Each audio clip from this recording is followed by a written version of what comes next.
Christmas like many events अभी हाल फिलहाल में गोवा में जो हुए हैं, इफ़ी और एक्सपोजिशन चल रहा है। आपने देखा इफ़ी का भी हमारा इवेंट काफ़ी अच्छा सिक्योरिटी अरेंजमेंट के साथ विदाउट एनी इंसिडेंट हुआ। अभी एक्सपोजिशन के लिए भी हम लोगों की काफ़ी अच्छी अभी फीस्ट का भी हुआ, जिसमें काफ़ी ज़्यादा लोग आए थे, ऑलमोस्ट 2 लाख लोग आए थे उसके बावजूद traffic and security local police का बहुत ही अच्छा अरेंजमेंट हुआ, जिसकी वजह से अभी तक बहुत ही स्मूथ हुआ है। उसी तरह से आगे क्रिसमस और न्यू ईयर के लिए भी गोवा पुलिस की अच्छी प्रिपरेशन है।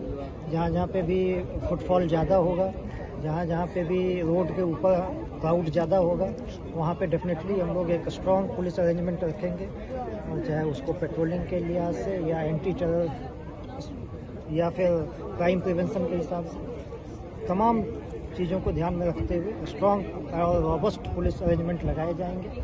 एंड गोवा पुलिस की तरफ से मैं श्योर करना चाहता हूँ सिटीजन्स को, टूरिस्ट्स को, कि will make a good police arrangement. Sir, ये एंडिंग में सनबर्न और काफ़ी फेस्टिवल्स भी रहती है गोवा में, तो उसको कैसे देखते हो आप?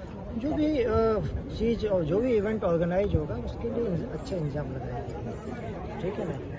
तो बहुत सारे इवेंट्स होते हैं इस टाइम पे गोवा में, तो जो भी इवेंट्स होंगे सबके लिए अच्छा इंतजाम। तो अभी एक्सपोजिशन के लिए आपका कोई इवेंट होते हो और बड़ा गोवा का इंसिडेंट कुछ नहीं हो गया, तो आपको स्टाफ को क्या होता है? स्टाफ के वजह से ही ये है, क्योंकि स्टाफ ने इसकी अच्छी तैयारी की और अच्छा ड्यूटी किया। कोई भी जो जिस दिन हमारा अरेंजमेंट लगता है उसके बहुत पहले से इसकी तैयारी शुरू हो जाती है, और वो सारी तैयारी अगर अच्छी होगी तो फिर अरेंजमेंट भी अच्छा होता है। सो डेफिनेटली हमारे ऑफिसर्स ने और स्टाफ ने बहुत ही अच्छा काम किया। I can congratulate them and of course their efforts will be recognised. तुम्ही पळतात GNH।